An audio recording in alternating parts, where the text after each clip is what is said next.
Hey Chalkers, how you doing? Well, I hope. Just wanted to put a quick video together.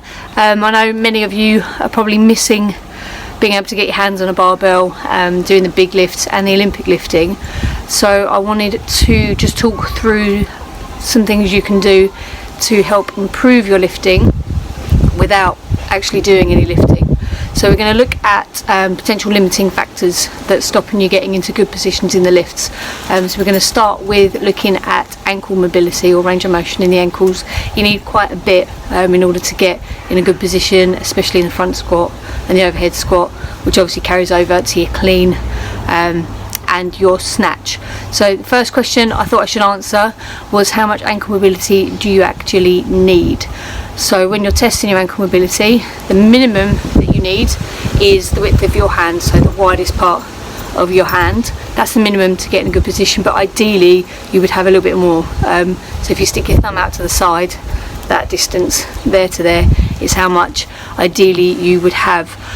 So the first thing I recommend you do is test your ankle mobility and just find out if it's less than this. Probably work on your ankles a bit and it will carry over and help improve your lifts moving forwards. So the way you test is you just use a wall, any wall, to put your foot fairly close, drive your knee over, see if you can touch the wall. If you can, pull your foot back a little bit, go again, still easy, keep going back, drive that knee forwards till it won't go anymore.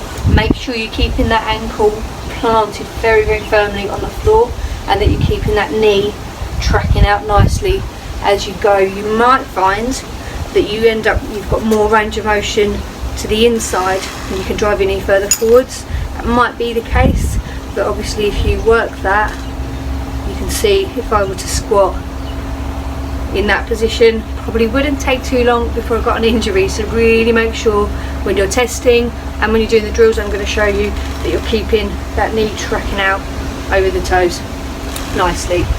Alright, make sure you check both sides as well, because you might find you've got an imbalance and the one side is tighter than the other, so you need to just know that before moving on. The first drill that you're going to do to work on your range of motion is a nice calf stretch. I'm just going to stand on the side of the plates. Obviously I know you don't have plates. A step is the best thing, something with a nice straight edge is actually the best thing. So the stairs in your house, any steps in your garden, all of that will work. So you want to just come up onto your step, put the ball of your foot on the edge, and then just sink down, let your body weight go into that leg and get a good stretch going through that calf. Hold that for 30 seconds on this side, switch over, 30 seconds on the other. Then you're going to come back to this leg. You're going to get into that position again, just sinking down, and then to increase that stretch, you're going to drive that knee over, hold for a couple of seconds, straighten again, a couple of seconds, and repeat. You're going to do 10 reps of that on each side, switch over, 10 reps on the other side, and you're going to do that for 3 to 5 rounds. The next one that we're going to do, all you need for this one is a chair.